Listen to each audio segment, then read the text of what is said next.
Fly with me from Roanoke, Virginia to Whiteville, North Carolina. This flight was in the first part of August of earlier this year. As we take off, we headed in a different direction than normal. We head south-southeast bound into the North Carolina area. This flight was about 195 nautical miles and took about an hour and 45 minutes total. This wasn't my final destination. This is just to stop for fuel. I'll have another video showing Whiteville to Ocean Isle Beach, which was my final destination this day. This flight was pretty uneventful. It was a beautiful day with just some scattered clouds, but no rain or anything else. As we get out of Virginia, the terrain really flattens out and makes easy flying. Uh, the only things we have to worry about up here are other aircraft and super tall radio towers, no more mountains.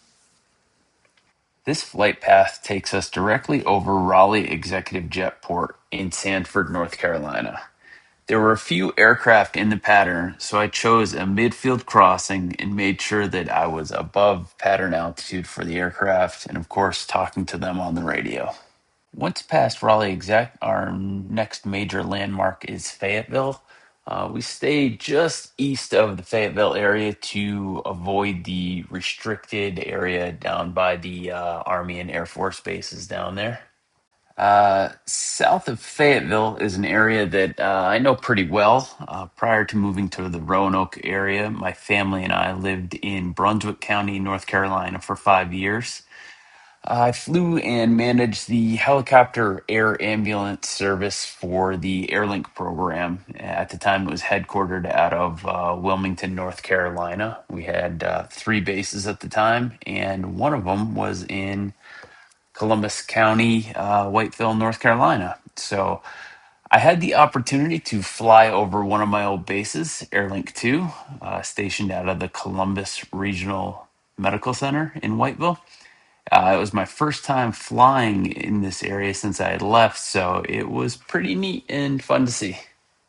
Coming into the airport, there were 3 to 4 planes either in the pattern or approaching the airport. I slowed down and made a few circles to hold, which I cut out because of the video speed. It would make motion sickness on that one. I took the runway over to the FBO and the fuel farm since there were planes on the taxiway and ramp. They're finishing up a brand new FBO, which would be great for the airport and the community. This area is continuing to grow pretty rapidly.